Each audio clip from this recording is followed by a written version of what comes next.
ਅੱਜ ਵੀ ਬੁਲੇਟਿਨ ਦੇ ਵਿੱਚ ਕਰੋਨਾ ਤੋਂ ਇਲਾਵਾ ਖਾਸ ਖਬਰ ਘੱਟ ਹੀ ਹੈ। ਕਰੋਨਾ ਦੇ ਨਾਲ ਹੀ ਜੁੜੀਆਂ ਖਬਰਾਂ ਨੇ ਤੇ ਅੱਜ ਚੰਡੀਗੜ੍ਹ ਤੇ ਮੋਹਾਲੀ ਦੇ ਵਿੱਚ ਇੱਕ ਦਿਨ ਦਾ ਲੋਕਡਾਊਨ ਲੱਗਿਆ ਹੋਇਆ ਸੀ।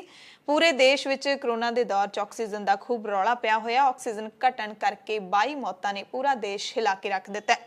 ਫਲਾਈਟਾਂ ਬਾਰੇ ਵੀ ਅਹਿਮ ਜਾਣਕਾਰੀ ਹੈ। ਐਮਰਜੈਂਸੀ ਬੁਲੇਟਿਨ ਦੇਖਣ ਵਾਲੇ ਸਾਰੇ ਦਰਸ਼ਕਾਂ ਦਾ ਸਵਾਗਤ ਹੈ। ਮੈਂ ਹਰਸ਼ਰਨ ਕੌਰ। सब तो पहला उस खबर की गल करांगे जिसने पूरे देश नूं हिला के रख दिता है। 22 मौतां एक ही दिन दे विच, एक हस्पताल दे विच, एक सूबे दे विच अते एक कारण करके होईयां ने, वो है ऑक्सीजन दा घटना। नासिक ते जाकिर हुसैन हस्पताल दे विच ऑक्सीजन दा टैंकर लीक हो गया जिस कारण 22 लोगों की मौत हो गई। इन्हां विचों कई मौतां हस्पताल दे विच ऑक्सीजन की सप्लाई रुकण कारण भी होईयां ने। जानकारी मिली है कि हस्पताल विच ऑक्सीजन लीक होण कारण सप्लाई वाला प्रैशर एकदम घट हो गया जिस कारण वेंटीलेटरां ते पए मरीजां की मौत हो गई। नासिक नगर निगम के कमिश्नर कैलाश यादव ने घटना की जांच के हुक्म दिते ने। कैलाश यादव ने कहा कि तकनीकी इंजीनियर की मदद नाल लीकेज नूं बंद कर दिता गया पर हुण हस्पताल दे विच सिर्फ 25% ऑक्सीजन बची है। 10 तो 11 व्यक्तियों की मौत हो चुकी है। ऑक्सीजन की सप्लाई घट होने कारण लोग बच सकते हैं पर जिहड़े लोग वेंटीलेटर ते ने वो घट ऑक्सीजन नाल नहीं बच सकते। असीं घटना की जांच करांगे ते दोषियों खिलाफ सख्त कार्रवाई करांगे। हालांकि जदों कमिश्नर ने यह बयान दिता सी उदों उन्होंने 10 तो 11 लोगों की मौत बारे जानकारी दी सी पर हुण तक कुल 22 लोगों की मौत, 22 मरीजों की मौत हो चुकी है। हस्पताल दे विच मरण वालियां दे परिवार सोग मना रहे हैं। प्रधानमंत्री नरेंद्र मोदी ने दुख की घड़ी दे विच मृतकों के नाल दुख प्रगटाउंदे होए हमदर्दी जाहिर की है पर कोई वड्डा ऐलान नहीं किया गया। नासिक दे विच रोजाना 139 मीट्रिक टन ऑक्सीजन की लोड़ है पर इत्थे सिर्फ 84 मीट्रिक टन ऑक्सीजन ही मिल रही है। ते ऑक्सीजन दे नाल जुड़ी एक वड्डी खबर हरियाणा तो आ रही है जिथे हरियाणा के सेहत मंत्री अनिल विज ने एक वड्डा इल्जाम लाया है टैंकर लुट्टण दा ते वो भी ऑक्सीजन दा टैंकर लुट्टण दा, क्योंकि वख-वख सूबियां दे विच हुण ऑक्सीजन नूं लैके काफ़ी तकरार हो रही है। अनिल विज ने दस्सिया कि दिल्ली तो फरीदाबाद जा रहे एक टैंकर नूं लुट्टिया गया है। कहंदे हुण तो हरियाणा पुलिस ऑक्सीजन दे टैंकर नूं एक्सपोर्ट करेगी।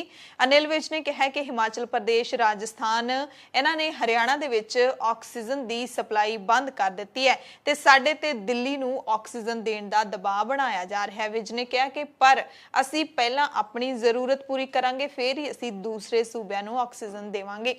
कोरोना के इलाज दे विच ऑक्सीजन की घाट के कारण कई सूबे परेशान ने ते हरियाणा तो जिहड़ी आई है खबर कि हरियाणा सरकार ने इल्जाम लाया दिल्ली सरकार ते ऑक्सीजन का टैंकर लुट्टण दा। एक वड्डा इल्जाम है। इन्हां इल्जामां तो बाद अरविंद केजरीवाल का खबरां पढ़न तक कोई भी रिएक्शन नहीं आया सी क्योंकि इल्जाम बहुत वड्डा है। ऑक्सीजन का टैंकर लुट्टण दा इल्जाम नाल ही उन्होंने यह भी दस्सिया कि दबाव पाया जा रहा साडे ते दिल्ली दे वल्लों। ते दिल्ली के वड्डे सरकारी ते निजी हस्पतालों दे विच ऑक्सीजन की नवीं खेप पहुंची है जिहदे नाल ऑक्सीजन की घाट नाल जूझ रहे हस्पतालों नूं थोड़ी राहत जरूर मिली है। सेहत अधिकारियों ने दस्सिया कि सर गंगाराम हस्पताल दे विच 5000 क्यूबिक मीटर ऑक्सीजन की सप्लाई हुई है। इस हस्पताल दे विच एक होर फर्म दे वल्लों भी ऑक्सीजन की सप्लाई कीते जाण दी जानकारी मिली है। गुरु तेग बहादुर हस्पताल दे विच ऑक्सीजन दे नाल भरिया ट्रक पहुंच चुक्या है। लोक नायक जयप्रकाश नारायण हस्पताल के medical director doctor Suresh Kumar ने दस्सिया कि हस्पताल नूं ऑक्सीजन की सप्लाई मिल चुकी है।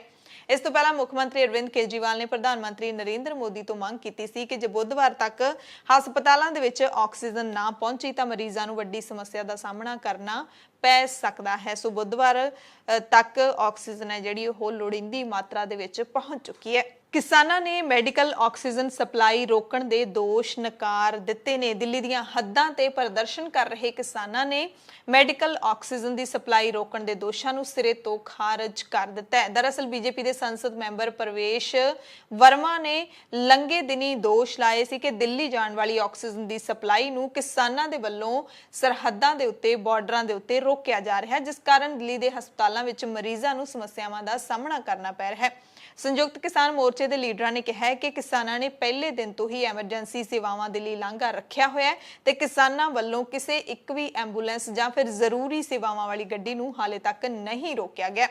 ਕਿਸਾਨ ਲੀਡਰਾਂ ਨੇ ਕਿਹਾ ਹੈ ਕਿ ਉਹਨਾਂ ਨੇ ਨਹੀਂ ਬਲਕਿ ਸਰਕਾਰ ਨੇ ਸਾਰੇ ਪਾਸੇ ਬੈਰੀਕੇਡ ਲਾਏ ਹੋਏ ਨੇ। ਅਸੀਂ ਤਾਂ ਬੈਰੀਕੇਡ ਲਾਏ ਨਹੀਂ ਬਲਕਿ ਸਰਕਾਰ ਨੇ ਸਾਡਾ ਰਾਹ ਰੋਕਿਆ, ਫਿਰ ਵੀ ਅਸੀਂ ਐਮਰਜੈਂਸੀ ਗੱਡੀਆਂ ਨੇ ਜਿਹੜੀਆਂ ਉਹਨਾਂ ਨੂੰ ਲੰਘਾਉਂਦੇ ਆ। ਉਹਨਾਂ ਕਿਹਾ ਕਿ ਕਿਸਾਨ ਮਨੁੱਖੀ ਹੱਕਾਂ ਦੇ ਲਈ ਲੜਦੇ ਆਏ ਨੇ ਤੇ ਲੜਦੇ ਰਹਿਣਗੇ, ਪਰ ਸਾਡੇ ਖਿਲਾਫ ਗਲਤ ਪ੍ਰਚਾਰ ਕੂੜ ਪ੍ਰਚਾਰ ਕੀਤਾ ਜਾ ਰਿਹਾ ਹੈ। ਕਿਸਾਨਾਂ ਨੇ ਕਿਹਾ ਕਿ ਸਾਡਾ ਪ੍ਰਦਰਸ਼ਨ ਖੇਤੀ ਕਾਨੂੰਨਾਂ ਦੇ ਖਿਲਾਫ ਹੈ ਤੇ ਅਸੀਂ ਕਰੋਨਾ ਮਰੀਜ਼ਾਂ, ਕਰੋਨਾ ਯੋਧਿਆਂ ਤੇ ਆਮ ਲੋਕਾਂ ਨੂੰ ਹੁਣ ਤੱਕ ਸਹਿਯੋਗ ਦਿੰਦੇ ਆਏ ਹਾਂ ਤੇ ਦਿੰਦੇ ਰਹਾਂਗੇ। ਛੱਤੀਸਗੜ੍ਹ ਦੇ ਮੁੱਖ ਮੰਤਰੀ ਭੁਪੇਸ਼ ਬਘੇਲ ਨੇ ਰਾਏਪੁਰ ਦੇ ਵਿੱਚ ਆਕਸੀਜਨ ਸਿਲੰਡਰ ਖਰੀਦਣ ਦੇ ਲਈ 1 ਕਰੋੜ ਰੁਪਏ ਦੀ ਮਨਜ਼ੂਰੀ ਦਿੱਤੀ ਹੈ। ਭੁਪੇਸ਼ ਦਾ ਇਹ ਫੈਸਲਾ ਰਾਏਪੁਰ ਦੇ ਵਿੱਚ ਕਰੋਨਾ ਕੇਸਾਂ ਦੀ ਗਿਣਤੀ ਵਿੱਚ ਵਾਧਾ ਦੇਖ ਕੇ ਤੇ ਆਕਸੀਜਨ ਦੀ ਘਟਦੀ ਮੰਗ ਦੇਖ ਕੇ ਲਿਆ ਗਿਆ।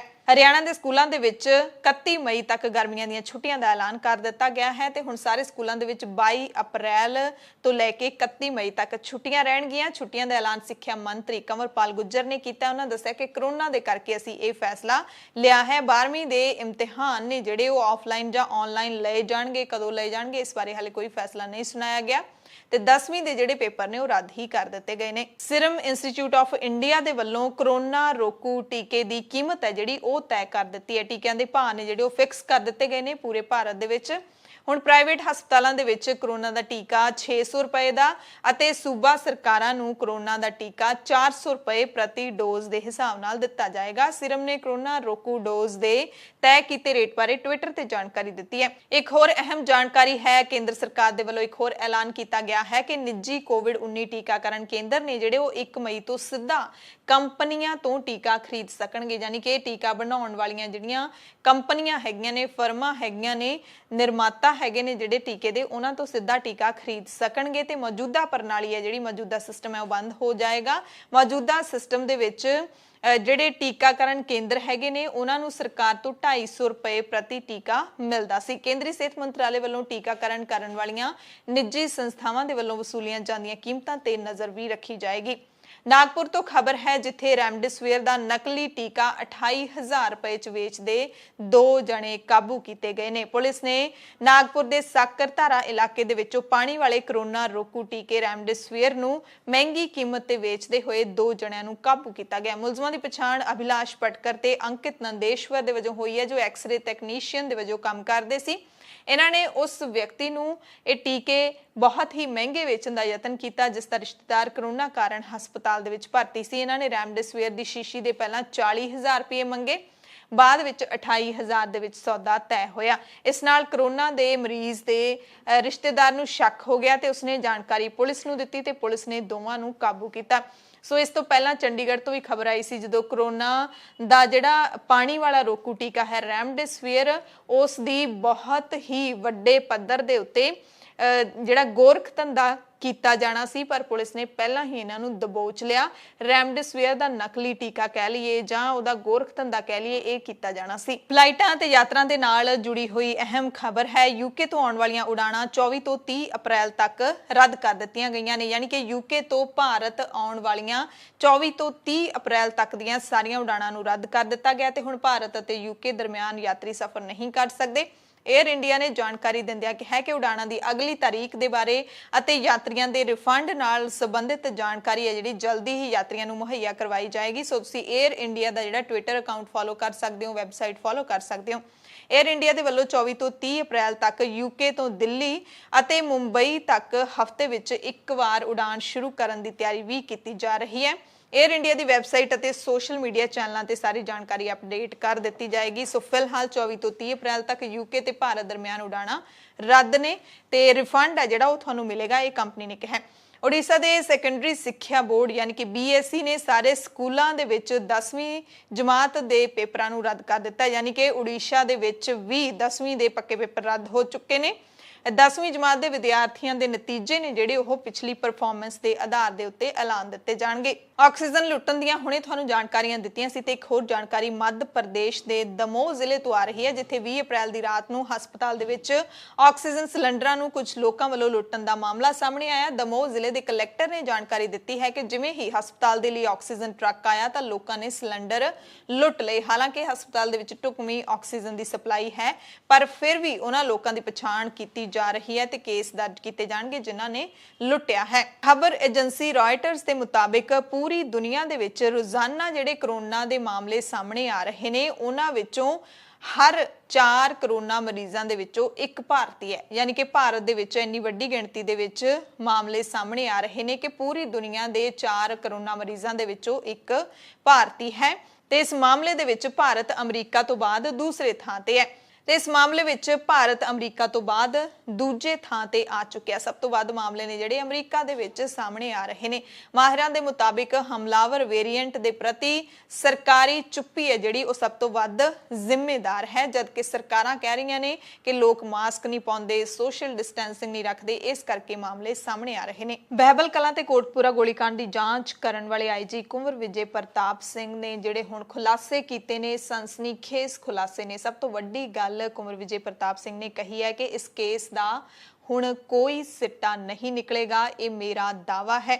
ਆਈਜੀ ਕੁੰਵਰ ਵਿਜੇ ਪ੍ਰਤਾਪ ਸਿੰਘ ਨੇ ਸ਼੍ਰੀ ਗੁਰੂ ਗ੍ਰੰਥ ਸਾਹਿਬ ਜੀ ਦੀ ਬੇਅਦਬੀ ਦੇ ਮਾਮਲੇ ਦੇ ਵਿੱਚ ਸੂਬੇ ਦੇ ਐਡਵੋਕੇਟ ਜਨਰਲ ਅਤੁਲ ਨੰਦਾ ਤੇ ਉਸਦੇ ਸਾਥੀ ਵਕੀਲਾਂ ਦੀ ਕਾਰਗੁਜ਼ਾਰੀ ਤੇ ਨਿਸ਼ਾਨੇ ਸਾਧੇ ਨੇ। ਯਾਨੀ ਕਿ ਕੈਪਟਨ ਸਾਹਿਬ ਦੇ ਸਰਕਾਰੀ ਵਕੀਲਾਂ ਦੇ ਕਾਰਗੁਜ਼ਾਰੀ ਤੇ ਬਹੁਤ ਹੀ ਤਿੱਖੇ ਸਵਾਲ ਉੱਠ ਰਹੇ ਨੇ ਆਈਜੀ ਕੁੰਵਰ ਵਿਜੇ ਪ੍ਰਤਾਪ ਸਿੰਘ ਦੇ ਖੁਲਾਸਿਆਂ ਤੋਂ ਬਾਅਦ। ਆਈਜੀ ਨੇ ਵੀ ਕਿਹਾ ਹੈ ਕਿ ਬਹਿਬਲ ਕਲਾਂ ਗੋਲੀकांड ਮਾਮਲੇ ਵਿੱਚ ਨਵੀਂ ਐਸਆਈਟੀ ਦੀ ਮੈਂ ਕੋਈ ਮਦਦ ਨਹੀਂ ਕਰਾਂਗਾ ਕਿਉਂਕਿ ਇਸ ਕੇਸ ਦਾ ਹੁਣ ਕੋਈ ਸਿੱਟਾ ਨਹੀਂ ਨਿਕਲੇਗਾ। ਅਤੁਲ ਨੰਦਾ ਤੇ ਨਿਸ਼ਾਨਾ ਕੱਸਦੇ ਹੋਏ ਕੁੰਵਰ ਵਿਜੇ ਪ੍ਰਤਾਪ ਸਿੰਘ ਨੇ ਕਿਹਾ ਕਿ ਏਜੀ ਅਤੁਲ ਨੰਦਾ ਕੇਸ ਦੀ ਪੇਸ਼ੀ ਮੌਕੇ ਛੁੱਟੀ ਤੇ ਚਲੇ ਜਾਂਦੇ ਸੀ। ਉਸ ਸਮੇਂ ਦੇ ਤਤਕਾਲੀ ਮੁੱਖ ਮੰਤਰੀ ਦੇ ਕਹਿਣ ਤੋਂ ਬਾਅਦ ਵੀ ਏਜੀ ਅਤੁਲ ਨੰਦਾ ਅਦਾਲਤ ਵਿੱਚ ਨਹੀਂ ਗਏ। ਇੱਕ ਟੀਵੀ ਚੈਨਲ ਨੂੰ ਇੰਟਰਵਿਊ ਦਿੰਦੇ ਹੋਇਆਂ ਕੁੰਵਰ ਵਿਜੇ ਪ੍ਰਤਾਪ ਸਿੰਘ ਨੇ ਇਸ ਸਾਰੇ ਖੁਲਾਸੇ ਕੀਤੇ ਨੇ। ਉਹਨਾਂ ਨੇ ਇਸ ਕੇਸ ਦੇ ਵਿੱਚ ਸ਼ਾਮਿਲ ਸਰਕਾਰੀ ਵਕੀਲਾਂ ਤੇ ਵੀ ਨਿਸ਼ਾਨਾ ਕੱਸਿਆ ਕਿ ਹੈ ਕਿ ਵਕੀਲਾਂ ਦੀ ਇੱਕ ਦਿਨ ਦੀ ਫੀਸ ਮੇਰੀ 3 ਸਾਲਾਂ ਦੀ ਤਨਖਾਹ ਦੇ ਬਰਾਬਰ ਹੈ। ਵਕੀਲਾਂ ਤੇ ਇੱਕ ਦਿਨ ਦੇ ਵਿੱਚ 55 ਲੱਖ ਰੁਪਏ ਖਰਚੇ ਗਏ। ਮੈਨੂੰ ਵੀ ਸਰਕਾਰੀ ਵਕੀਲਾਂ ਨੇ ਬਹੁਤ ਟਾਰਚਰ ਕੀਤਾ। ਵਕੀਲਾਂ ਨੂੰ 5 ਤਾਰਾ ਹੋਟਲਾਂ ਦੇ ਵਿੱਚ ਠਹਿਰਾਇਆ ਜਾਂਦਾ ਸੀ ਪਰ ਫਿਰ ਵੀ ਇਹਨਾਂ ਵਕੀਲਾਂ ਨੇ ਕੁਝ ਨਹੀਂ ਕੀਤਾ। ਦੂਸਰਾ ਵੱਡਾ ਨਿਸ਼ਾਨਾ ਉਹਨਾਂ ਨੇ ਸਾਧਿਆ ਸੁਪਰੀਮ ਕੋਰਟ ਦੇ ਸੀਨੀਅਰ ਵਕੀਲ HS ਫੂਲਕਾ ਦੇ ਉੱਤੇ, ਜਿਨ੍ਹਾਂ ਨੇ ਆਪਣਾ ਸਪਸ਼ਟੀਕਰਨ ਵੀ ਦਿੱਤਾ ਹੈ। ਉਸ ਦੇ ਬਾਰੇ ਵੀ ਅਸੀਂ ਹੁਣੇ ਇਸ ਖਬਰ ਤੋਂ ਬਾਅਦ ਗੱਲ ਕਰਾਂਗੇ। ਫੂਲਕਾ ਦੀ ਅਣਖ ਨੇ ਇਸ ਕੇਸ ਨੂੰ ਹਰਾਉਣ ਦੇ ਵਿੱਚ ਕਾਫੀ ਅਹਿਮ ਭੂਮਿਕਾ ਨਿਭਾਈ ਹੈ, ਇਹ ਕਹਿਣਾ ਆਈਜੀ ਕੁੰਵਰ ਵਿਜੇ ਪ੍ਰਤਾਪ ਸਿੰਘ ਦਾ। ਉਹਨਾਂ ਨੇ ਕਿਹਾ ਕਿ ਜਦੋਂ ਫੂਲਕਾ ਸਾਹਿਬ ਨੇ ਅਖਬਾਰ 'ਚ ਬਿਆਨ ਦਿੱਤਾ ਕਿ ਮੁਫਤ ਕੇਸ ਮੈਂ ਲੜਾਂਗਾ ਤਾਂ ਮੈਂ ਖੁਦ ਫੂਲਕਾ ਜੀ ਨੂੰ ਸੰਪਰਕ ਕੀਤਾ ਤੇ ਕੇਸ ਬਾਰੇ ਸਾਰੇ ਦਸਤਾਵੇਜ਼ ਤੇ ਜਾਣਕਾਰੀ ਉਹਨਾਂ ਨੂੰ ਦਿੱਤੀ, ਪਰ ਫੂਲਕਾ ਸਾਹਿਬ ਨੇ ਇਹ ਕਹਿ ਕੇ ਕੇਸ ਲੜਨ ਤੋਂ ਇਨਕਾਰ ਕਰ ਦਿੱਤਾ ਕਿ ਮੈਂ ਸੁਪਰੀਮ ਕੋਰਟ ਤੋਂ ਹੇਠਾਂ ਕੋਈ ਕੇਸ ਨਹੀਂ ਲੜਦਾ। ਉਹਨਾਂ ਨੇ ਕਿਸੇ ਹੋਰ ਵਕੀਲ ਦੀ ਡਿਊਟੀ ਲਾ ਦਿੱਤੀ ਜੋ ਮੀਡੀਆ 'ਚ ਸਾਡੇ ਹੀ ਖਿਲਾਫ ਬੋਲਦਾ ਸੀ। ਆਈਜੀ ਨੇ ਕਿਹਾ ਕਿ ਮੈਂ ਉਹਨਾਂ ਨੂੰ ਬਹੁਤ ਕਿਹਾ ਕਿ ਸੁਪਰੀਮ ਕੋਰਟ ਹਾਈ ਕੋਰਟ ਦਾ ਮਸਲਾ ਨਹੀਂ ਹੈ, ਇਹ ਸ਼੍ਰੀ ਗੁਰੂ ਗ੍ਰੰਥ ਸਾਹਿਬ ਜੀ ਦੀ ਬੇਅਦਬੀ ਤੇ ਉਸ ਤੋਂ ਬਾਅਦ ਹੋਈ ਫਾਇਰਿੰਗ ਦਾ ਮਸਲਾ ਹੈ। ਇਨਸਾਫ ਦੇ ਮੰਦਰ ਦਾ ਕੋਈ ਦਰਜਾ ਨਹੀਂ ਹੁੰਦਾ, ਹਾਈ ਕੋਰਟ, ਸੁਪਰੀਮ ਕੋਰਟ ਜਾਂ ਫਿਰ ਹੇਠਲੀ ਅਦਾਲਤ ਕੋਈ ਦਰਜਾ ਨਹੀਂ ਹੁੰਦਾ। ਮੈਂ ਉਹਨਾਂ ਨੂੰ ਕਿਹਾ ਸੀ ਜੇਕਰ ਤੁਸੀਂ ਇੱਕ ਵਾਰ ਵੀ ਫਰੀਦਕੋਟ ਦੀ ਅਦਾਲਤ 'ਚ ਆ ਕੇ ਇਹ ਕਹਿ ਦਿੱਤਾ ਕਿ ਮੈਂ ਚਾਹੁੰਦਾ ਹਾਂ ਕਿ ਇਹ ਜੋ ਜਾਂਚ ਦਾ ਕੰਟੈਂਟ ਹੈ ਇਸ ਤੇ ਤੁਸੀਂ ਬਹਿਸ ਕਰ ਲਓ ਤਾਂ ਇਸ ਕੇਸ ਦੀ ਸੁਣਵਾਈ ਹੋਵੇਗੀ, ਕਿਉਂਕਿ ਤੁਹਾਡਾ ਇੱਕ ਰੁਤਬਾ ਹੈ, ਤੁਹਾਡੇ ਕਹਿਣ ਤੇ ਕੇਸ ਦੀ ਸੁਣਵਾਈ ਜ਼ਰੂਰ ਹੋਵੇਗੀ। ਮੈਨੂੰ ਫੂਲਕਾ ਤੋਂ ਬਹੁਤ ਉਮੀਦ ਸੀ ਪਰ ਬਾਅਦ ਵਿੱਚ ਮੈਨੂੰ ਪਤਾ ਲੱਗਿਆ ਕਿ ਜਿਸ ਵਕੀਲ ਦੀ ਉਹਨਾਂ ਨੇ ਡਿਊਟੀ ਲਾਈ ਉਸਨੇ ਸਾਡੇ ਖਿਲਾਫ ਹੀ ਕੰਮ ਕਰ ਦਿੱਤਾ। ਉਹ ਮੀਡੀਆ ਵਿੱਚ ਦੋਸ਼ੀਆਂ ਦੇ ਪੱਖ ਵਿੱਚ ਹੀ ਬਿਆਨ ਦੇ ਰਿਹਾ ਸੀ ਤੇ ਮੈਨੂੰ ਬਹੁਤ ਨਿਰਾਸ਼ਾ ਹੋਈ। ਮੈਂ ਫੂਲਕਾ ਨੂੰ ਫੋਨ ਕਰਕੇ ਕਿਹਾ ਸੀ ਕਿ ਫੂਲਕਾ ਜੀ ਮੇਰੇ ਅਸਤੀਫੇ ਦੇ ਪਹਿਲੇ ਜ਼ਿੰਮੇਵਾਰ ਤੁਸੀਂ ਹੋ। ਮੈਂ ਫੂਲਕਾ ਨੂੰ ਕਿਹਾ ਸੀ ਕਿ ਤੁਸੀਂ ਮੇਰੇ ਵਾਸਤੇ ਆਖਰੀ ਉਮੀਦ ਹੋ, ਜੇ ਤੁਸੀਂ ਪੈਰਵਾਈ ਨਹੀਂ ਕਰਦੇ ਤਾਂ ਮੈਨੂੰ ਨੌਕਰੀ ਛੱਡਣੀ ਪਵੇਗੀ ਅਤੇ ਮੈਂ ਬਤੌਰ ਵਕੀਲ ਗੋਲੀकांड ਦਾ ਕੇਸ ਲੜਾਂਗਾ ਤੇ ਕੇਸ ਨੂੰ ਜ਼ਰੂਰ ਅੱਗੇ ਵਧਾਵਾਂਗਾ। ਮੇਰੀ ਇਸ ਗੱਲ ਤੋਂ ਬਾਅਦ ਫੂਲਕਾ ਨੇ ਇੱਕ ਹੋਰ ਵੱਡੇ ਵਕੀਲ ਦਾ ਨਾਮ ਲਿਆ। ਫੂਲਕਾ ਦੀ ਇਹ ਇੱਕ ਅਣਖ ਹੈ ਕਿ ਉਹ ਸੁਪਰੀਮ ਕੋਰਟ ਤੋਂ ਹੇਠਾਂ ਜਾ ਹੀ ਨਹੀਂ ਸਕਦੇ। ਮੈਂ ਉਹਨਾਂ ਨਾਲ ਇਸ ਮਾਮਲੇ ਵਿੱਚ ਹਮੇਸ਼ਾ ਸੰਪਰਕ ਦੇ ਵਿੱਚ ਰਿਹਾ ਪਰ ਹੁਣ ਮੈਂ ਅਸਤੀਫਾ ਦੇ ਦਿੱਤਾ। ਹੁਣ ਮੈਂ ਉਹਨਾਂ ਨੂੰ ਗੋਲੀकांड ਕੇਸਾਂ ਬਾਰੇ ਨਹੀਂ ਬੋਲਣ ਦਿਆਂਗਾ। ਮੈਂ ਉਹਨਾਂ ਨੂੰ ਕਹਿੰਦਾ ਹਾਂ ਕਿ ਜੇ ਹੁਣ ਉਹ ਇਸ ਕੇਸ ਬਾਰੇ ਆਪਣਾ ਕੋਈ ਵੀ ਬਿਆਨ ਜਾਂ ਕਿਸੇ ਲੀਡਰ ਨੂੰ ਕੋਈ ਚਿੱਠੀ ਲਿਖਦੇ ਨੇ ਤਾਂ ਮੈਨੂੰ ਇਸ ਗੱਲ ਦਾ ਬਹੁਤ ਦੁੱਖ ਹੋਏਗਾ। ਇਸ ਕਰਕੇ ਮੈਂ ਫੂਲਕਾ ਜੀ ਨੂੰ ਕਿਹਾ ਕਿ ਹੁਣ ਤੁਸੀਂ ਇਸ ਕੇਸ ਦੇ ਵਿੱਚ ਚੁੱਪ ਹੋ ਜਾਓ। ਮੈਰਿਟ ਤੇ ਕਹਿੰਦੇ ਕਿਸੇ ਨੇ ਬਹਿਸ ਹੀ ਨਹੀਂ ਕੀਤੀ, ਕੇਸ ਰੱਦ ਹੋ ਗਿਆ। ਫੂਲਕਾ ਦੇ ਸਿਰਫ ਹਾਈ ਕੋਰਟ ਵਿੱਚ ਪੇਸ਼ ਨਾ ਹੋਣ ਕਰਕੇ ਇਹ ਕੇਸ ਰੱਦ ਹੋ ਗਿਆ। ਮੈਨੂੰ ਇਸ ਗੱਲ ਦਾ ਬਹੁਤ ਦੁੱਖ ਹੋਇਆ ਸੀ। मैं हर बूहा खड़काया पर मैनू कोई मदद नहीं मिली। मेरे कोल फूलका बारे दस्सण लई होर भी बहुत कुछ है, पर जेकर वो हुण भी चुप ना बैठे तो मैं उन्हां बारे होर खुलासे करांगा। मैं उन्हां नू फिर फोन करके कहांगा कि इस मामले विच कुछ ना बोलण। सो फूलका दे बारे जो जो गल्लां IG कुंवर विजय प्रताप सिंह ने कहीआं ने, उन्हां दे विच जिहड़ा कह रहे ने कि वो ना बोलो, सिद्धे तौर ते जिहड़ा हरविंदर सिंह फूलका ने हुण नवजोत सिंह सिद्धू नू चिट्ठी लिखी है, ਹੁਣ ਉਹ ਚੰਗੇ ਬਣਦੇ ਨੇ, ਯਾਨੀ ਕਿ ਇਸ ਮਸਲੇ ਦੇ ਵਿੱਚ ਉਹ ਆਪਣਾ ਸ਼ਾਇਦ ਕੋਈ ਨਾਮ ਹੈ ਉਹ ਕਮਾਉਣਾ ਚਾਹੁੰਦੇ ਨੇ, ਆਪਣੇ ਆਪ ਨੂੰ ਬੜਾ ਹੀ ਸੁਹਿਰਦ ਦੱਸਣਾ ਚਾਹੁੰਦੇ ਨੇ ਕਿ ਇਸ ਮਸਲੇ ਪ੍ਰਤੀ ਮੈਂ ਬਹੁਤ ਗੰਭੀਰ ਹਾਂ। ਪਰ ਜੋ IG ਕੁੰਵਰ ਵਿਜੇ ਪ੍ਰਤਾਪ ਸਿੰਘ ਨੇ ਦੱਸਿਆ ਕਿ ਫੂਲਕਾ ਨੇ ਤਾਂ ਹੇਠਲੀ ਅਦਾਲਤ ਵਿੱਚ ਆਉਣ ਤੋਂ ਹੀ ਮਨਾ ਕਰ ਦਿੱਤਾ ਸੀ, ਤੇ ਜੇ ਇਹ ਸੱਚ ਹੈ ਤਾਂ ਬਹੁਤ ਸ਼ਰਮ ਦੀ ਗੱਲ ਹੈ। ਹਰਵਿੰਦਰ ਸਿੰਘ ਫੂਲਕਾ ਸੁਪਰੀਮ ਕੋਰਟ ਦੇ ਉਹ ਸੀਨੀਅਰ ਵਕੀਲ ਨੇ ਜਿਹੜੇ ਕਿ ਹੁਣ ਤੱਕ 1984 ਕਤਲੇਆਮ ਦੇ ਜਿਹੜੇ ਪੀੜਤ ਹੈਗੇ ਨੇ ਉਹਨਾਂ ਦੇ ਲਈ ਲੜਦੇ ਆਏ ਨੇ। ਹਾਲਾਂਕਿ 1984 ਦੇ ਕਤਲੇਆਮ ਪੀੜਤਾਂ ਦੀ ਲੜਾਈ ਦੇ ਬਾਰੇ ਵੀ ਉਹਨਾਂ ਦੇ ਬਾਰੇ ਵਿਵਾਦਿਤ ਗੱਲਾਂ ਹੁੰਦੀਆਂ ਰਹਿੰਦੀਆਂ ਨੇ। ਸਿਆਸਤ ਦੇ ਵਿੱਚ ਵੀ ਉਹ ਆਏ ਤੇ ਫਿਰ ਅਸਤੀਫਾ ਦੇ ਕੇ ਚਲੇ ਗਏ। ਆਮ ਆਦਮੀ ਪਾਰਟੀ ਦੇ ਵੱਲੋਂ ਉਹ ਵਿਧਾਇਕ ਬਣੇ ਸੀ ਪੰਜਾਬ ਦੇ ਵਿੱਚ। ਸੋ ਹੁਣ ਇੰਨੇ ਵੱਡੇ ਇਲਜ਼ਾਮ ਫੂਲਕਾ ਦੇ ਉੱਤੇ ਲੱਗ ਰਹੇ ਨੇ ਤੇ ਫੂਲਕਾ ਨੇ ਕੀ ਜਵਾਬ ਦਿੱਤਾ ਹੈ ਤੁਹਾਨੂੰ ਦੱਸਦੇ ਹਾਂ। ਇਸ ਦੇ ਨਾਲ ਹੀ ਕੁੰਵਰ ਵਿਜੇ ਪ੍ਰਤਾਪ ਸਿੰਘ ਨੇ ਹੋਰ ਕੀ ਕੁਛ ਖੁਲਾਸੇ ਕੀਤੇ ਨੇ ਉਹ ਵੀ ਤੁਹਾਨੂੰ ਦੱਸ ਦਈਏ। ਕਹਿੰਦੇ ਮੈਂ ਮੁੱਖ ਮੰਤਰੀ ਦੇ ਧਿਆਨ ਵਿੱਚ ਵੀ ਇਹ ਮਸਲਾ ਲਿਆਂਦਾ ਸੀ, ਫਿਰ ਵੀ ਕੋਈ ਫਰਕ ਨਹੀਂ ਪਿਆ। ਮੈਂ ਹਰ ਬੂਹਾ ਖੜਕਾਇਆ ਪਰ ਕੋਈ ਮਦਦ ਨਹੀਂ ਮਿਲੀ। ਮੈਂ ਵਕੀਲਾਂ ਨੂੰ ਕਿਹਾ ਕਿ ਇੱਕ ਵਾਰੀ ਅਦਾਲਤ ਵਿੱਚ ਮੈਨੂੰ ਬਹਿਸ ਕਰਨ ਦਾ ਮੌਕਾ ਦਿਓ, ਪਰ ਉਹ ਨਹੀਂ ਮੰਨੇ। ਦਿੱਲੀ ਜਾ ਕੇ ਸਰਕਾਰੀ ਵਕੀਲਾਂ ਦੇ ਦਫ਼ਤਰ ਵਿੱਚ ਜਾ ਕੇ ਮੈਨੂੰ ਚਪੜਾਸੀਆਂ ਵਾਂਗ ਖੜਨਾ ਪੈਂਦਾ ਸੀ ਤੇ ਇਹ ਉਹਨਾਂ ਨੇ ਕਿਹਾ ਕਿ ਮੈਂ ਹੁਣ ਨਵੀਂ SIT ਦੀ ਕੋਈ ਮਦਦ ਨਹੀਂ ਕਰਾਂਗਾ। IG ਨੇ ਕਿਹਾ ਕਿ ਮੇਰੀ ਆਤਮਾ ਨੇ ਆਵਾਜ਼ ਦਿੱਤੀ ਕਿ ਇਸ ਮਹਿਕਮੇ ਦੇ ਵਿੱਚ ਹੁਣ ਮੇਰੇ ਲਈ ਕੋਈ ਥਾਂ ਨਹੀਂ ਹੈ, ਇਸ ਲਈ ਮੈਂ ਅਸਤੀਫਾ ਦੇ ਦਿੱਤਾ। ਪਰ ਮੈਂ ਬਤੌਰ ਵਕੀਲ ਇਸ ਮਸਲੇ ਦੇ ਵਿੱਚ ਕੇਸ ਲੜਾਂਗਾ ਕਿਉਂਕਿ ਮਸਲਾ ਸ਼੍ਰੀ ਗੁਰੂ ਗ੍ਰੰਥ ਸਾਹਿਬ ਜੀ ਦੀ ਬੇਅਦਬੀ ਦਾ ਹੈ। ਬੇਅਦਬੀ ਤੋਂ ਬਾਅਦ ਸਿੱਖਾਂ ਨੂੰ ਕਤਲ ਕਰਨ ਦਾ ਹੈ। ਕਹਿੰਦੇ ਮੈਂ ਨੌਕਰੀ ਛੱਡਣ ਤੋਂ ਬਾਅਦ ਬਤੌਰ ਵਕੀਲ ਦੱਬੇ ਕੁਚਲੇ ਲੋਕਾਂ ਦੇ ਕੇਸ ਲੜਾਂਗਾ। ਇਹ ਵੱਡੇ ਤੇ ਅਹਿਮ ਬਿਆਨ ਨੇ IG ਕੁੰਵਰ ਵਿਜੇ ਪ੍ਰਤਾਪ ਸਿੰਘ ਦੇ। IG ਨੇ ਕਿਹਾ ਕਿ ਚਲਾਨ ਰੱਦ ਬੇਵਜ੍ਹਾ ਕੀਤਾ ਗਿਆ ਹੈ ਕਿ ਜਿਸ ਤਰ੍ਹਾਂ ਦੀ ਜਾਂਚ ਮੈਂ ਕੀਤੀ ਹੈ ਉਸ ਤਰ੍ਹਾਂ ਦੀ ਜਾਂਚ ਤਾਂ CBI ਵੀ ਨਹੀਂ ਕਰ ਸਕਦੀ ਕਿਉਂਕਿ ਕਿਸੇ ਵਿੱਚ ਸੱਚ ਦਾ ਸਾਹਮਣਾ ਕਰਨ ਦੀ ਹਿੰਮਤ ਨਹੀਂ ਹੈ। ਜਾਂਚ ਰਿਪੋਰਟ ਨੂੰ ਰੱਦ ਕਰਨ ਦਾ ਇੱਕ ਕਾਰਨ ਬਹੁਤ ਜ਼ਿਆਦਾ ਉਭਾਰਿਆ ਜਾ ਰਿਹਾ ਹੈ ਕਿ ਜਾਂਚ ਰਿਪੋਰਟ ਵਿੱਚ ਸਿਰਫ ਇੱਕ ਅਫਸਰ ਦੇ ਹੀ ਦਸਤਖਤ ਨੇ ਜੋ ਕਿ ਮੈਂ ਕੀਤੇ ਨੇ। IG ਨੇ ਕਿਹਾ ਕਿ ਆਜ਼ਾਦੀ ਤੋਂ ਪਹਿਲਾਂ ਤੇ ਆਜ਼ਾਦੀ ਤੋਂ ਬਾਅਦ ਜਿੰਨੀਆਂ ਵੀ ਲਹਿਰਾਂ ਚੱਲੀਆਂ ਉਹਨਾਂ ਦੇ ਚਲਾਨਾਂ ਜਾਂ ਦਸਤਾਵੇਜ਼ਾਂ ਦੇ ਵਿੱਚ ਕਿਸੇ ਵੀ ਇੱਕ ਵਿੱਚ ਮੈਨੂੰ ਦਿਖਾਓ ਕਿ ਉਹਨਾਂ ਵਿੱਚ ਇੱਕ ਤੋਂ ਵੱਧ ਲੋਕਾਂ ਦੇ ਦਸਤਖਤ ਕੀਤੇ ਹੋਣ। ਕਹਿੰਦੇ ਇਹ ਤਾਂ ਕੋਈ ਮੁੱਦਾ ਹੀ ਨਹੀਂ ਹੈ, ਜਾਣਬੁੱਝ ਕੇ ਮੁੱਦਾ ਬਣਾਇਆ ਜਾ ਰਿਹਾ ਹੈ। ਤੇ IG ਕੁੰਵਰ ਵਿਜੇ ਪ੍ਰਤਾਪ ਸਿੰਘ ਦੇ ਵੱਲੋਂ ਜੋ HS ਫੂਲਕਾ ਤੇ ਗੰਭੀਰ ਇਲਜ਼ਾਮ ਲਾਏ ਗਏ ਨੇ ਉਹਨਾਂ ਸਭ ਨੂੰ ਫੂਲਕਾ ਨੇ ਨਕਾਰ ਦਿੱਤਾ ਹੈ। ਫੂਲਕਾ ਨੇ ਕਿਹਾ ਹੈ ਕਿ ਮੈਂ ਕੁੰਵਰ ਵਿਜੇ ਪ੍ਰਤਾਪ ਸਿੰਘ ਦੇ ਖਿਲਾਫ ਕੁਝ ਵੀ ਨਹੀਂ ਬੋਲਣਾ ਚਾਹੁੰਦਾ ਕਿਉਂਕਿ ਮੈਂ ਮੰਨਦਾ ਕਿ ਜੇਕਰ ਇਸ ਮਾਮਲੇ ਦੇ ਵਿੱਚ ਦੋਵਾਂ ਦਾ ਝਗੜਾ ਹੋ ਜਾਂਦਾ ਹੈ ਤਾਂ ਇਸ ਦਾ ਲਾਹਾ ਵਿਰੋਧੀ ਲੈ ਜਾਂਦੇ ਨੇ ਤੇ ਮੁਲਜ਼ਮ ਲੈ ਜਾਂਦੇ ਨੇ, ਦੋਸ਼ੀ ਲੈ ਜਾਂਦੇ ਨੇ। ਫੂਲਕਾ ਨੇ ਕਿਹਾ ਕਿ ਸਾਰਿਆਂ ਨੂੰ ਰਲ ਮਿਲ ਕੇ ਇਸ ਕੇਸ ਦੇ ਮੁਲਜ਼ਮਾਂ ਨੂੰ ਸਜ਼ਾ ਦਿਵਾਉਣ ਦਾ ਕੰਮ ਕਰਨਾ ਚਾਹੀਦਾ ਹੈ। ਇਸ ਪੂਰੇ ਮਸਲੇ ਦੇ ਦਰਮਿਆਨ ਨਵਜੋਤ ਸਿੰਘ ਸਿੱਧੂ ਨੇ ਵੀ ਟਵੀਟ ਕੀਤਾ ਕਿਉਂਕਿ ਪਿਛਲੇ ਦਿਨੀ HS ਫੂਲਕਾ ਨੇ ਨਵਜੋਤ ਸਿੰਘ ਸਿੱਧੂ ਨੂੰ ਖੁੱਲੀ ਚਿੱਠੀ ਲਿਖੀ ਸੀ ਤੇ ਸਿੱਧੂ ਨੇ ਵੀ ਫੂਲਕਾ ਦੀ ਚਿੱਠੀ ਦਾ ਬੜੇ ਹੀ ਵਿਅੰਗਮਈ ਤਰੀਕੇ ਦੇ ਨਾਲ ਜਵਾਬ ਦਿੱਤਾ ਸੀ। ਸਿੱਧੂ ਨੇ ਟਵੀਟ ਕੀਤਾ ਹੈ, ਕਹਿੰਦੇ ਸੋਚੀ ਸਮਝੀ ਮਿਲੀ ਜੁਲੀ ਯੋਜਨਾ ਹੈ ਜਿਸ ਦਾ ਮਕਸਦ ਹੈ ਆਪ ਤਾਂ ਡੁੱਬਾਂਗੇ, ਸਭ ਨੂੰ ਨਾਲ ਲੈ ਕੇ ਡੁੱਬਾਂਗੇ। ਕਹਿੰਦੇ ਇਹ ਕਿਸੇ ਸਰਕਾਰ ਜਾਂ ਪਾਰਟੀ ਦੀ ਗਲਤੀ ਨਹੀਂ ਹੈ, ਸਗੋਂ ਉਸ ਵਿਅਕਤੀ ਦੀ ਅਸਫਲਤਾ ਹੈ ਜੋ ਦੋਸ਼ੀਆਂ ਦੇ ਨਾਲ ਘਿਓ ਖਿਚੜੀ ਹੈ। ਸਿੱਧੂ ਦਾ ਇੱਕ ਅੰਦਾਜ਼ ਹੈ ਕਿ ਕਿਸੇ ਦਾ ਨਾਮ ਨਹੀਂ ਲੈਂਦੇ ਪਰ ਬਿਨਾਂ ਨਾਮ ਲਏ ਸਮਝਾ ਜਾਂਦੇ ਨੇ ਕਿ ਗੱਲ ਕਿਹਦੀ ਕਰ ਰਹੇ ਨੇ। ਕਹਿ ਰਹੇ ਨੇ ਕਿ ਇਹ ਕਿਸੇ ਸਰਕਾਰ ਜਾਂ ਪਾਰਟੀ ਦੀ ਗਲਤੀ ਨਹੀਂ ਹੈ, ਸਗੋਂ ਇੱਕ ਵਿਅਕਤੀ ਦੀ ਅਸਫਲਤਾ ਹੈ ਜਾਂ ਉਸ ਵਿਅਕਤੀ ਦੀ ਸਫਲਤਾ ਜੋ ਦੋਸ਼ੀਆਂ ਦੇ ਨਾਲ ਘਿਓ ਖਿਚੜੀ ਹੋਇਆ ਪਿਆ। ਯਾਨੀ ਕਿ ਕੈਪਟਨ ਤੇ ਬਾਦਲਾਂ ਦੇ ਆਪਸ ਦੇ ਵਿੱਚ ਮਿਲੇ ਹੋਣ ਦਾ ਇਸ਼ਾਰਾ ਸਿੱਧੇ ਤੌਰ ਤੇ ਸਿੱਧੂ ਕਰ ਰਹੇ ਨੇ। ਸੋ ਬੇਅਦਬੀ ਕਾਂਡ ਦੇ ਇਸ ਪੂਰੇ ਮਸਲੇ ਦੇ ਵਿੱਚ IG ਕੁੰਵਰ ਵਿਜੇ ਪ੍ਰਤਾਪ ਸਿੰਘ ਨਿਤ ਨਵੇਂ ਖੁਲਾਸੇ ਕਰ ਰਹੇ ਨੇ। ਹਾਲਾਂਕਿ ਉਹਨਾਂ ਦੀ ਜਿਹੜੀ ਜਾਂਚ ਰਿਪੋਰਟ ਹੈ ਉਹ ਵੀ ਜਨਤਕ ਹੋ ਚੁੱਕੀ ਹੈ ਪਰ ਸਾਰਿਆਂ ਤੱਕ ਇਹ ਰਿਪੋਰਟ ਨਹੀਂ ਪਹੁੰਚ ਸਕੀ ਹੈ। ਪਰ ਜੋ IG ਕੁੰਵਰ ਵਿਜੇ ਪ੍ਰਤਾਪ ਸਿੰਘ ਜਿਨ੍ਹਾਂ ਵੱਡੇ ਲੋਕਾਂ ਦੇ ਨਾਮ ਲੈ ਰਹੇ ਨੇ, ਕੀ ਉਹਨਾਂ ਨੂੰ ਕੋਈ ਸਜ਼ਾ ਮਿਲੇਗੀ?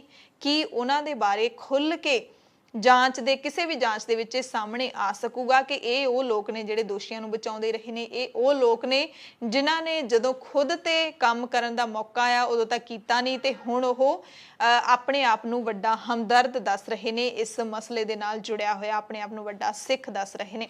ਤੇ ਸਭ ਤੋਂ ਵੱਡੀ ਗੱਲ ਕਿ ਇਸ ਕੇਸ ਦੇ ਵਿੱਚ ਬੇਅਦਬੀ ਕਾਂਡ ਦੇ ਵਿੱਚ ਆਖਿਰਕਾਰ ਇਨਸਾਫ ਕਦੋਂ ਮਿਲੂਗਾ। ਹਰਿਆਣਾ ਦੇ ਇੱਕ ਭਾਜਪਾ ਲੀਡਰ ਨੇ ਕਿਸਾਨਾਂ ਦੀ ਹਮਾਇਤ ਦੇ ਵਿੱਚ ਪਾਰਟੀ ਛੱਡ ਦਿੱਤੀ ਹੈ। 2 ਵਾਰ ਹਰਿਆਣਾ ਦੇ ਐਲਨਾਬਾਦ ਹਲਕੇ ਤੋਂ ਬੀਜੇਪੀ ਦੀ ਟਿਕਟ ਤੇ ਚੋਣ ਲੜਨ ਵਾਲੇ ਬੀਜੇਪੀ ਲੀਡਰ ਪਵਨ ਬੈਨੀਪਾਲ ਨੇ ਕਿਸਾਨਾਂ ਦੀ ਹਮਾਇਤ ਵਿੱਚ ਬੀਜੇਪੀ ਛੱਡਣ ਦਾ ਐਲਾਨ ਕਰ ਦਿੱਤਾ ਹੈ। ਚੋਣਾਂ ਵੇਲੇ ਪ੍ਰਧਾਨ ਮੰਤਰੀ ਨਰਿੰਦਰ ਮੋਦੀ ਤੇ ਗ੍ਰਹਿ ਮੰਤਰੀ ਅਮਿਤ ਸ਼ਾਹ ਨੇ ਪਵਨ ਬੈਨੀਪਾਲ ਦੇ ਹੱਕ ਦੇ ਵਿੱਚ ਚੋਣ ਰੈਲੀਆਂ ਵੀ ਕੀਤੀਆਂ ਸੀ, ਪਰ ਫਿਰ ਵੀ ਪਵਨ ਬੈਨੀਪਾਲ ਅਭੈ ਸਿੰਘ ਚੌਟਾਲਾ ਤੋਂ ਲਗਾਤਾਰ ਹਾਰ ਗਏ ਸੀ। 2014 ਦੀਆਂ ਚੋਣਾਂ ਤੋਂ ਕੁਝ ਸਮਾਂ ਪਹਿਲਾਂ ਹੀ ਇਹ ਰਾਜਨੀਤੀ ਵਿੱਚ ਆਏ ਸੀ। ਪਵਨ ਬੈਨੀਵਾਲ ਨੂੰ ਭਾਜਪਾ ਨੇ ਜ਼ਿਲ੍ਹਾ ਸਿਰਸਾ ਦੇ ਐਲਨਾਬਾਦ ਹਲਕੇ ਤੋਂ ਉਮੀਦਵਾਰ ਬਣਾਇਆ ਸੀ, ਪਰ ਉਹ 11,000 ਤੋਂ ਵੀ ਵੱਧ ਵੋਟਾਂ ਦੇ ਫਰਕ ਨਾਲ ਅਭੈ ਚੌਟਾਲਾ ਤੋਂ ਹਾਰ ਗਏ ਸੀ। 2019 ਦੇ ਵਿੱਚ ਫਿਰ ਬੀਜੇਪੀ ਨੇ ਪਵਨ ਬੈਨੀਵਾਲ ਨੂੰ ਟਿਕਟ ਦਿੱਤੀ ਸੀ। ਇਸ ਵੇਲੇ ਨਰਿੰਦਰ ਮੋਦੀ ਨੇ ਵੀ ਪਵਨ ਦੇ ਹੱਕ ਵਿੱਚ ਰੈਲੀਆਂ ਕੀਤੀਆਂ ਸੀ, ਪਰ ਫਿਰ ਵੀ ਪਵਨ ਬੈਨੀਵਾਲ ਅਭੈ ਸਿੰਘ ਚੌਟਾਲਾ ਤੋਂ ਹਾਰ ਗਏ ਸੀ। ਕਿਸਾਨ ਮਜ਼ਦੂਰ ਸੰਘਰਸ਼ ਕਮੇਟੀ ਦੀ ਅਗਵਾਈ ਦੇ ਵਿੱਚ ਵੱਡੀ ਗਿਣਤੀ ਵਿੱਚ ਕਿਸਾਨਾਂ ਨੇ ਅੰਮ੍ਰਿਤਸਰ ਜ਼ਿਲ੍ਹੇ ਦੇ ਪਿੰਡ ਪੰਧੇਰ ਕਲਾਂ ਦੇ ਵਿੱਚ ਪੰਜਾਬ ਦੇ ਮੁੱਖ ਮੰਤਰੀ ਕੈਪਟਨ ਅਮਰਿੰਦਰ ਸਿੰਘ ਅਤੇ ਭਾਰਤ ਦੇ ਪ੍ਰਧਾਨ ਮੰਤਰੀ ਨਰਿੰਦਰ ਮੋਦੀ ਦੇ ਪੁਤਲੇ ਫੂਕੇ। ਇਸ ਮੌਕੇ ਕਿਸਾਨ ਬੀਬੀਆਂ ਵੀ ਹਾਜ਼ਰ ਸਨ। ਸਰਵਣ ਸਿੰਘ ਪੰਧੇਰ ਨੇ ਐਲਾਨ ਕੀਤਾ ਹੈ ਕਿ 21 ਅਪ੍ਰੈਲ ਤੋਂ ਲੈ ਕੇ 26 ਅਪ੍ਰੈਲ ਤੱਕ ਪੰਜਾਬ ਦੇ ਪਿੰਡ ਦੇ ਵਿੱਚ ਦੋਵਾਂ ਸਰਕਾਰਾਂ ਦੇ ਪੁਤਲੇ ਫੂਕੇ ਜਾਣਗੇ, ਜਿਸ ਦੀ ਸ਼ੁਰੂਆਤ ਪਿੰਡ ਪੰਧੇਰ ਕਲਾਂ ਤੋਂ ਕੀਤੀ ਗਈ ਹੈ। ਕਿਸਾਨਾਂ ਨੇ ਮੰਗ ਕੀਤੀ ਹੈ ਕਿ ਬਾਰਦਾਨੇ ਦੀ ਕਮੀ ਨੂੰ ਪੂਰਾ ਕੀਤਾ ਜਾਏ। ਅਨਾਜ ਦੀ ਹੋ ਰਹੀ ਬਰਬਾਦੀ ਨੂੰ ਲੈ ਕੇ ਕੇਂਦਰ ਸਰਕਾਰ ਤੇ ਸੂਬਾ ਸਰਕਾਰ ਦੋਵੇਂ ਜ਼ਿੰਮੇਦਾਰ ਨੇ, ਇਸ ਕਰਕੇ ਦੋਵਾਂ ਦੇ ਪੁਤਲੇ ਫੂਕੇ ਗਏ ਨੇ। ਉਹਨਾਂ ਨੇ ਚੇਤਾਵਨੀ ਦਿੱਤੀ ਹੈ ਕਿ ਜੇ ਕਿਸਾਨਾਂ ਦੀਆਂ ਸਮੱਸਿਆਵਾਂ ਦਾ ਹੱਲ ਨਾ ਹੋਇਆ ਮੰਡੀਆਂ ਦੇ ਵਿੱਚ ਤਾਂ ਵੱਡੇ ਜਾਮ ਲਾਏ ਜਾਣਗੇ। 25 ਅਪ੍ਰੈਲ ਨੂੰ ਜਿਹੜੀ ਸੀਜੀ ਕੰਪਲੈਕਸ ਲੁਧਿਆਣਾ ਦੇ ਵਿੱਚ ਸਿਪਾਹੀ ਜਨਰਲ ਡਿਊਟੀ ਦੇ ਲਈ ਪ੍ਰੀਖਿਆ ਹੋਣੀ ਸੀ, ਦਾਖਲਾ ਪ੍ਰੀਖਿਆ ਹੋਣੀ ਸੀ, ਉਸ ਨੂੰ ਵੀ ਮੁਲਤਵੀ ਕਰ ਦਿੱਤਾ ਗਿਆ ਹੈ ਕਰੋਨਾ ਦੇ ਕਰਕੇ।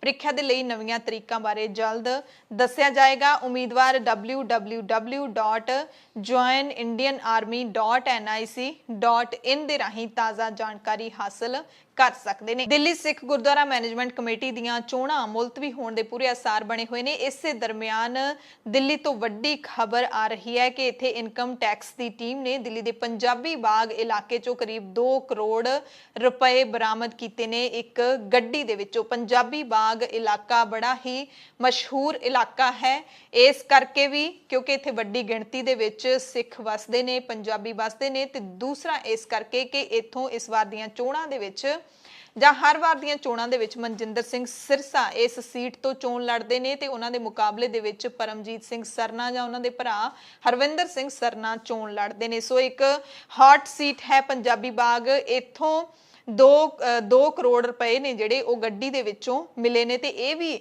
ਚਰਚਾਵਾਂ ਚੱਲ ਰਹੀਆਂ ਨੇ। ਸੂਤਰ ਦੱਸਦੇ ਨੇ ਕਿ ਦੋਵੇਂ ਜਿਹੜੇ ਚਰਚਿਤ ਚਿਹਰੇ ਨੇ ਉਹਨਾਂ ਦੇ ਵਿੱਚੋਂ ਇੱਕ ਚਿਹਰੇ ਦਾ ਨਾਮ ਆ ਰਿਹਾ ਹੈ ਕਿ ਉਹਨਾਂ ਨੇ ਦਿੱਲੀ ਕਮੇਟੀ ਚੋਣਾਂ ਦੇ ਵਿੱਚ ਲੋਕਾਂ ਨੂੰ ਇਹ ਪੈਸੇ ਵੰਡਣੇ ਸੀ, ਲੋਕਾਂ ਨੂੰ ਪੈਸੇ ਵੰਡਣ ਦੇ ਲਈ ਇਹ ਗੱਡੀ ਦੇ ਵਿੱਚ ਲਿਜਾਏ ਜਾ ਰਹੇ ਸੀ। ਇਸੇ ਦਰਮਿਆਨ ਮਨਜੀਤ ਸਿੰਘ ਜੀਕੇ ਜਿਹੜੇ ਜਾਗੋ ਪਾਰਟੀ ਦੇ ਪ੍ਰਧਾਨ ਨੇ, ਉਹਨਾਂ ਨੇ 2 ਕਰੋੜ ਰੁਪਏ ਦੀ ਜਿਹੜੀ ਗੈਰ ਕਾਨੂੰਨੀ ਨਕਦੀ ਦੇ ਮਾਮਲੇ ਦੇ ਵਿੱਚ ਪ੍ਰਧਾਨ ਮੰਤਰੀ ਨਰਿੰਦਰ ਮੋਦੀ ਨੂੰ ਚਿੱਠੀ ਲਿਖੀ ਹੈ ਤੇ ਨਾਲ ਹੀ ਮਨਜੀਤ ਸਿੰਘ ਜੀਕੇ ਨੇ ਖਦਸ਼ਾ ਜਤਾਇਆ ਹੈ ਕਿ ਜਿਹੜੀ ਇਹ ਗੈਰ ਕਾਨੂੰਨੀ ਨਕਦੀ ਹੈ ਉਹ ਡਰੱਗ ਮਨੀ ਹੋ ਸਕਦੀ ਹੈ।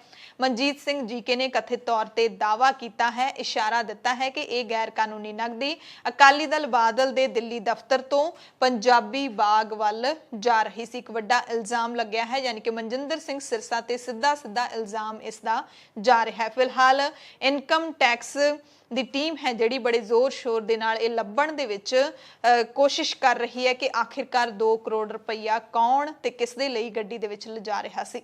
ਐਸਜੀਪੀਸੀ ਪ੍ਰਧਾਨ ਬੀਬੀ ਜਗੀਰ ਕੌਰ ਨੇ ਕਰੋਨਾ ਦੇ ਦੌਰ ਦੇ ਵਿੱਚ ਐਲਾਨ ਕੀਤਾ ਹੈ ਕਿ ਸ਼੍ਰੀ ਗੁਰੂ ਤੇਗ ਬਹਾਦਰ ਸਾਹਿਬ ਦੇ 400 ਸਾਲਾ ਪ੍ਰਕਾਸ਼ ਪੁਰਬ ਨੂੰ ਸਮਰਪਿਤ ਜਿਹੜੇ ਸਮਾਗਮ ਭਾਈ ਗੁਰਦਾਸ ਨਗਰ ਅੰਮ੍ਰਿਤਸਰ ਦੇ ਵਿੱਚ ਕਰਵਾਏ ਜਾਣੇ ਸੀ ਉਹ ਹੁਣ ਨਹੀਂ ਹੋਣਗੇ। ਇਹ ਸਮਾਗਮ ਹੁਣ ਸੱਚਖੰਡ ਸ੍ਰੀ ਦਰਬਾਰ ਸਾਹਿਬ ਦੇ ਮੰਜੀ ਸਾਹਿਬ ਦੀਵਾਨ ਹਾਲ ਦੇ ਵਿੱਚ ਕਰਵਾਏ ਜਾਣਗੇ।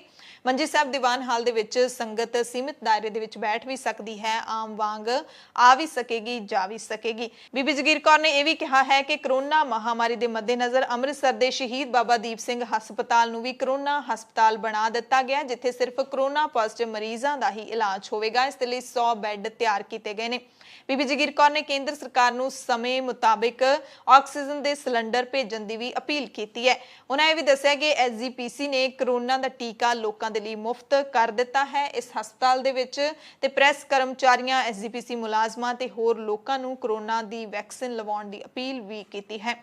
इस मौके एसजीपीसी प्रधान ने सारी संगत ਨੂੰ अपील की है कि श्री गुरु तेग बहादुर साहिब के 400 साला प्रकाश पुरब मौके सारी संगत आपो अपने घरां दे विच दीवे बाले ਅਤੇ श्री दरबार साहिब ਨੂੰ ਵੀ पूरी तरह ਦੇ ਨਾਲ सजाया जाएगा ਤੇ ਸਾਰੇ ਪਿੰਡਾਂ ਦੇ ਗੁਰਦੁਆਰਾ ਸਾਹਿਬ ਵੀ सजाए जाण ਅਤੇ ਗੁਰੂ ਘਰਾਂ ਦੇ ਵਿੱਚ ਸਮਾਗਮ ਕਰਵਾ ਕੇ ਇਹ ਜਿਹੜੇ ਪ੍ਰਕਾਸ਼ ਪੁਰਬ ਸਮਾਗਮ ਨੇ ਉਹ ਮਨਾਏ ਜਾਣ।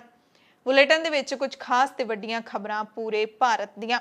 ਅਸਾਮ ਤੋਂ ਖਬਰ ਹੈ ਜਿੱਥੇ oil and natural gas corporation ਦੇ 3 ਮੁਲਾਜ਼ਮਾਂ ਨੂੰ ਹਥਿਆਰਬੰਦ ਅੱਤਵਾਦੀਆਂ ਨੇ ਅਗਵਾ ਕਰ ਲਿਆ। ਕੰਪਨੀ ਦੇ ਬੁਲਾਰੇ ਨੇ ਦੱਸਿਆ ਕਿ ਮੁਲਾਜ਼ਮ ਸਿਵਾ ਸਾਗਰ ਜ਼ਿਲ੍ਹੇ ਦੇ ਲਕਵਾ ਨੇੜੇ ਕੰਪਨੀ ਦੇ ਵਾਹਨ ਵਿੱਚ ਜਾ ਰਹੇ ਸੀ ਤੇ ਉਹਨਾਂ ਨੂੰ ਅਗਵਾ ਕਰ ਲਿਆ ਗਿਆ। अगवा किते मुलाजमां दे विच 2 जूनीयर इंजीनियर अते 1 जूनीयर टैक्नीशियन शामिल ने। अगवाकारां ने हाले तक किसी दे भी परिवार नाल संपर्क नहीं कीता सी खबर पढ़े जाण तक ते अगवाकार जिस वाहन दे विच गए सी ओह निमोनागढ़ दे जंगलां कोलों लावारिस हालत विच मिल चुक्या है। पश्चिमी दिल्ली के कीर्ति नगर के फर्नीचर बाजार दे विच अज अग लग गई। फायर विभाग के मुताबिक अग बुझाउण दे लई 28 गड्डियां भेजियां गईयां। पुलिस मुताबिक अग नाल 5 गोदाम ते नेड़लियां 26 झुग्गियां नूं भी नुकसान पहुंचिया है क्योंकि फर्नीचर मार्केट विच अग लगण दे कारण लक्कड़ तो लक्कड़ तक अग ज़्यादा फैलदी गई ते आस-पास के इलाके नूं भी लपेट दे विच लै लिया।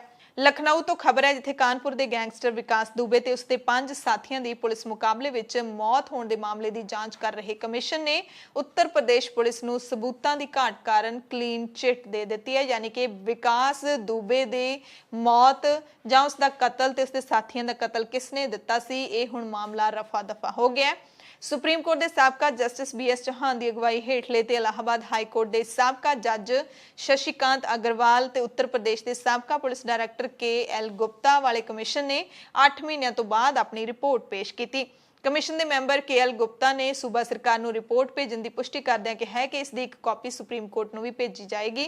विकास दुबे को गिरफ्तार करन गई पुलिस पार्टी ते गैंगस्टर ते साथियों ने हमला कर दिता सी ते 8 पुलिस मुलाजमां दा भी कतल कर दिता सी, जिस तो बाद विकास दुबे ते उसके 5 साथियों की पुलिस मुकाबले दे विच मौत हो गई सी, पर हुण पुलिस बरी हो चुकी है। पश्चिमी बंगाल की मुख्यमंत्री ममता बनर्जी ने चोणां के दरमियान करोना के मसले के उत्ते एक वड्डा बयान दिता है कि करोना की दूजी लहर मोदी की लिआंदी हुई आफत है। उन्होंने कहा कि पश्चिमी बंगाल एक बंगाल इंजन सरकार दे नाल चलेगा, मोदी की डबल इंजन सरकार दे नाल नहीं चलेगा।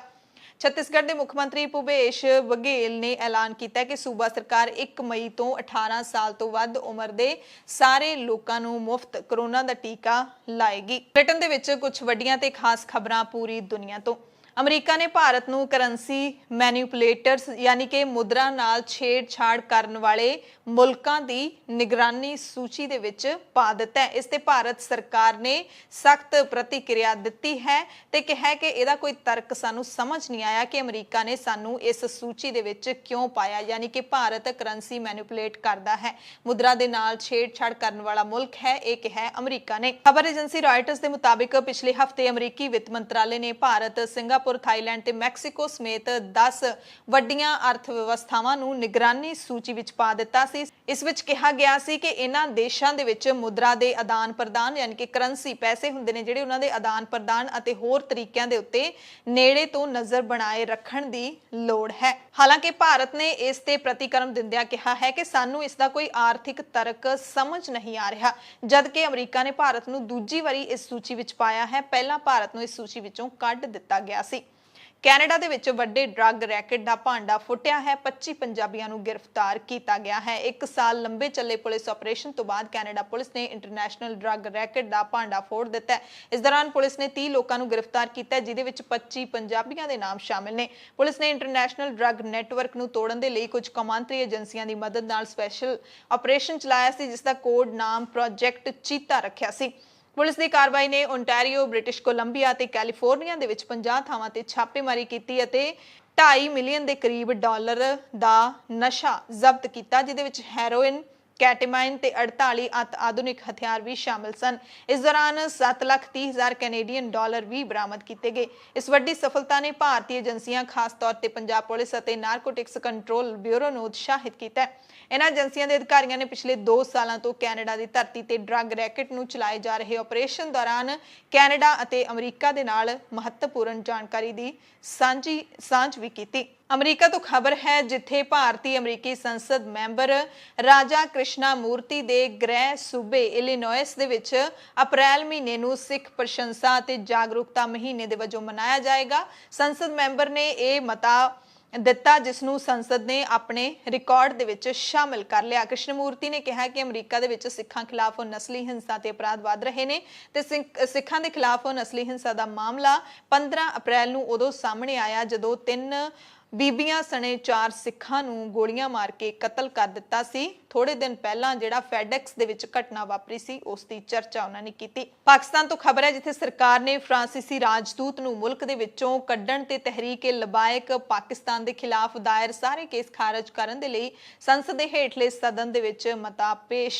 ਕਰ ਦਿੱਤਾ ਹੈ। ਸੱਤਾਧਾਰੀ ਪਾਰਟੀ ਪਾਕਿਸਤਾਨ ਤਹਿਰੀਕ-ਏ-ਇਨਸਾਫ ਦੇ ਮੈਂਬਰ ਅਮਜ਼ਦ ਅਲੀ ਖਾਨ ਨੇ ਸਦਨ ਦੇ ਵਿੱਚ ਮਤਾ ਪੇਸ਼ ਕੀਤਾ। ਮਤਾ ਪ੍ਰਾਈਵੇਟ ਮੈਂਬਰ ਦੇ ਵਜੋਂ ਪੇਸ਼ ਕੀਤਾ ਗਿਆ ਤੇ ਇਸ ਨੂੰ ਵਿਚਾਰ ਚਰਚਾ ਦੇ ਲਈ ਪ੍ਰਵਾਨ ਕਰ ਲਿਆ ਗਿਆ।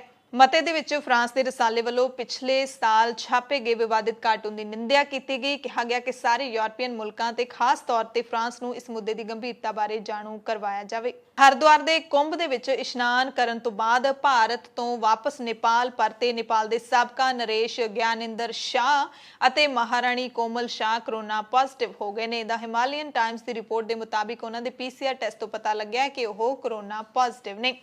ਜਦੋਂ ਸ਼ਾਹੀ ਜੋੜਾ ਕਾਠਮੰਡੂ ਵਾਪਸ ਪਰਤਿਆ ਸੀ ਤਾਂ ਹਵਾਈ ਅੱਡੇ ਤੇ ਉਹਨਾਂ ਦੇ ਸਵਾਗਤ ਵਿੱਚ ਸੈਂਕੜੇ ਲੋਕ ਇਕੱਠੇ ਹੋਏ ਸੀ ਤੇ ਅਧਿਕਾਰੀਆਂ ਨੇ ਹੁਣ ਉਹਨਾਂ ਦੇ ਸੰਪਰਕ ਵਿੱਚ ਆਉਣ ਵਾਲੇ ਸਾਰੇ ਲੋਕਾਂ ਨੂੰ ਲੱਭਣਾ ਸ਼ੁਰੂ ਕਰ ਦਿੱਤਾ ਹੈ। ਯਾਦ ਹੋਏਗਾ ਤੁਹਾਨੂੰ ਕਿ ਅਮਰੀਕਾ ਦੇ ਵਿੱਚ ਲੰਘੇ ਸਾਲ ਅਮਰੀਕੀ ਨਾਗਰਿਕ ਜਾਰਜ ਫਲੋਇਡ ਦੀ ਮੌਤ ਹੋਈ ਸੀ। ਕਿਸ ਤਰੀਕੇ ਦੇ ਨਾਲ ਪੁਲਿਸ ਅਧਿਕਾਰੀ ਨੇ ਆਪਣੇ ਗੋਡੇ ਥੱਲੇ ਧੌਣ ਰੱਖ ਕੇ ਜਾਰਜ ਫਲੋਇਡ ਨੂੰ ਮਾਰ ਦਿੱਤਾ ਸੀ।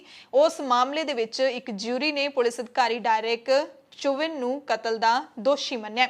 ਡਾਇਰੈਕ ਚੁਵਿਨ ਉਹੀ ਪੁਲਿਸ ਅਧਿਕਾਰੀ ਹੈ ਜਿਸ ਨੇ ਮਈ 2020 ਦੇ ਵਿੱਚ 46 ਸਾਲਾ ਜਾਰਜ ਫਲੋਇਡ ਨੂੰ ਗ੍ਰਿਫਤਾਰ ਕਰਨ ਦੌਰਾਨ ਉਸ ਦੀ ਗਰਦਨ 9 ਮਿੰਟ ਤੋਂ ਵੀ ਵੱਧ ਸਮੇਂ ਲਈ ਆਪਣੇ ਗੋਡਿਆਂ ਨਾਲ ਦੱਬ ਕੇ ਰੱਖੀ ਸੀ। ਇਸ ਦੌਰਾਨ ਜਾਰਜ ਫਲੋਇਡ ਤੜਫ ਰਿਹਾ ਸੀ ਤੇ ਉਸਨੇ ਤੜਫਦੇ ਦਮ ਤੋੜ ਦਿੱਤਾ ਸੀ ਤੇ ਇਸ ਘਟਨਾ ਨੇ ਨਸਲਵਾਦ ਦੇ ਮੁੱਦੇ ਨੂੰ ਫਿਰ ਤੋਂ ਚਰਚਾ ਦੇ ਵਿੱਚ ਲੈ ਆਂਦਾ ਸੀ। ਅਮਰੀਕਾ ਤੇ ਕੈਨੇਡਾ ਦੇ ਵਿੱਚ ਵੱਡੇ ਰੋਸ ਮੁਜ਼ਾਹਰੇ ਹੋਏ ਸੀ। ਬਰਤਾਨੀਆ ਤੇ ਫਰਾਂਸ ਦੇ ਵਿੱਚ ਵੀ ਅਜਿਹੇ ਮੁਜ਼ਾਹਰੇ ਕੀਤੇ ਗਏ ਸੀ। ਅਮਰੀਕੀ ਰਾਸ਼ਟਰਪਤੀ ਜੋ ਬਾਈਡਨ ਦੇ ਸੱਦੇ ਤੇ ਚੀਨੀ ਰਾਸ਼ਟਰਪਤੀ ਸ਼ੀ ਜਿਨਪਿੰਗ ਇੱਕ ਜਲਵਾਯੂ ਪਰਿਵਰਤਨ ਸੰਮੇਲਨ ਦੇ ਵਿੱਚ ਹਿੱਸਾ ਲੈਣਗੇ। ਨਵੇਂ ਅਮਰੀਕੀ ਪ੍ਰਸ਼ਾਸਨ ਦੇ ਵਿੱਚ 2 ਲੀਡਰਾਂ ਦੇ ਵਿੱਚ ਇਹ ਪਹਿਲੀ ਬੈਠਕ ਹੋਵੇਗੀ। ਵੀਰਵਾਰ ਯਾਨੀ ਕਿ ਕੱਲ ਤੋਂ ਸ਼ੁਰੂ ਹੋਣ ਜਾ ਰਹੇ 2 ਦਿਨਾਂ ਵਰਚੁਅਲ ਸੰਮੇਲਨ ਦੇ ਵਿੱਚ ਰਾਸ਼ਟਰਪਤੀ ਬਾਈਡਨ ਨੇ ਦੁਨੀਆ ਦੇ ਕਈ ਲੀਡਰਾਂ ਨੂੰ ਬੁਲਾਇਆ ਹੈ। ਇਸ ਵਿੱਚ ਭਾਰਤੀ ਪ੍ਰਧਾਨ ਮੰਤਰੀ ਨਰਿੰਦਰ ਮੋਦੀ ਦਾ ਨਾਮ ਵੀ ਸ਼ਾਮਿਲ ਹੈ। ਹਾਲਾਂਕਿ ਇਹ ਸਾਰਾ ਜਿਹੜਾ ਸੰਮੇਲਨ ਹੈ ਵੀਡੀਓ ਕਾਨਫਰੰਸਿੰਗ ਦੇ ਜ਼ਰੀਏ ਹੋਵੇਗਾ, ਪਰ ਬੜੀ ਹੀ ਅਹਿਮ ਖਬਰ ਹੈ ਕਿ ਅਮਰੀਕਾ ਦੇ ਰਾਸ਼ਟਰਪਤੀ ਨੇ ਚੀਨ ਦੇ ਰਾਸ਼ਟਰਪਤੀ ਨੂੰ ਵੀ ਇਸ ਸੰਮੇਲਨ ਦੇ ਵਿੱਚ ਸੱਦਾ ਦਿੱਤਾ ਹੈ। ਐਮਰਜੈਂਸੀ ਬੁਲੇਟਿਨ ਦੇਖਣ ਵਾਲੇ ਸਾਰੇ ਦਰਸ਼ਕਾਂ ਦਾ ਧੰਨਵਾਦ।